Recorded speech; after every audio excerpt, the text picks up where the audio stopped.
I know a lot of people are throwing different ideas of what he was mad at on the sideline. He was mad at himself for running the wrong release on a route. So he's a competitor. He's a fiery competitor. I'm tired of hearing all this nonsense from people because there's a lot of guys in the league that have that same fire that don't get talked about. But he's a lot of our juice on the sideline. Making sure that the offense is staying up and as energized as possible, and we feed off of that. Yeah, he's a captain for a reason. And again, when you look at the sidelines of guys that are talking and making sure that everybody's ready to go, for better or worse, he's up in guys' faces, and he's making sure that we have as much juice as we need, and he supplies that to our offense, especially in times when we need it. So yeah, he doesn't get the burn that he deserves there, and frankly, that kind of ticks me off when people want to say stuff about him. But we'll keep that all that internal here. Except for the part where I say it ticks me off that, I mean, look, I love Josh Allen, and he's defending his teammate, as he should. But the reality is Stefon Diggs has earned his reputation as a guy who is fiery, who is demonstrative, who is animated at times. And it's this duality of character, and it flips so quickly.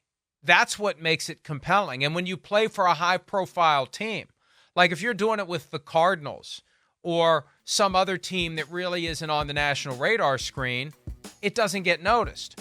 When you are a guy that tweeted your way out of Minnesota, who had one of the most famous postseason catches in league history, a guy who has a very dynamic and engaging personality, and a guy who can, in an instant, turn into this bundle of anger and frustration, it's compelling. People pay attention to it, and they are going to speculate, why did he slam that down? Who's he mad at?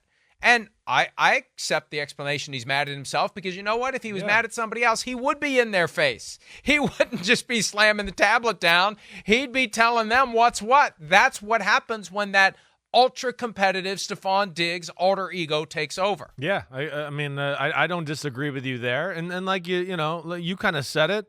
Once you kind of put the spotlight on yourself for being that guy to a little bit of a, to a degree, you kind of name some of the things. Yeah, getting out of Minnesota. We've seen, on the sidelines, we can go back to the Bengals game last year in the playoffs, right? Was he saying something to Josh Allen?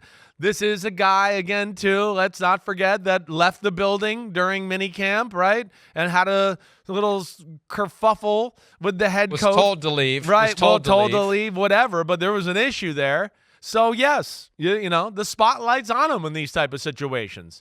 That's just what happens. That's kind of a little bit of the unfortunate thing. I think that's what Josh Allen's saying, because I think, 99 out of 100 times, it's something more positive with Stefon Diggs than it is the negativity. And he is that guy. Allen's kind of more of like, hey, he's the quarterback where, hey, we got to do this. I'll break down the huddle. We got to be better. And Diggs is the guy that's like, hey, what the F are we doing? We're better than this. And he gets in people's face. And that can be taken the wrong way at times, and a little bit because of his history. But I do think he's legitimately, it's more good than bad almost always. And I know that from people I've talked to up there, and I know that from being around up there and seeing it. He challenges people. He wants to be great. He expects everybody else around him to want to be great too.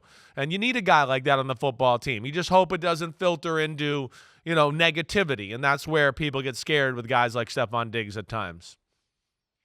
And look, whether Josh Allen was just using whatever term came to his head or there's some deeper meaning to it, he did say for better or worse. He's up in guys' faces and making sure we have as much juice as we need for better. Yeah, or not worse. everybody loves that. Times where it is counterproductive. Right. Not everybody can handle that criticism, right? Hey, there was plenty of guys on New England who didn't like when Tom Brady would go up and, mother F everybody and like get in everybody's face.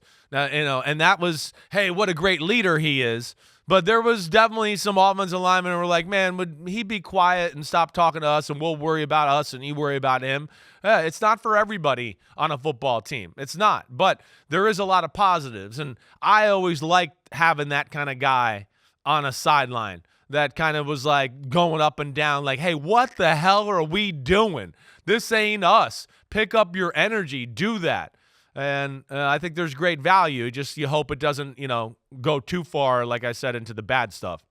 Hi, it's Mike Florio. Thanks for watching PFT on YouTube. Hit subscribe for the latest news and analysis from Pro Football Talk.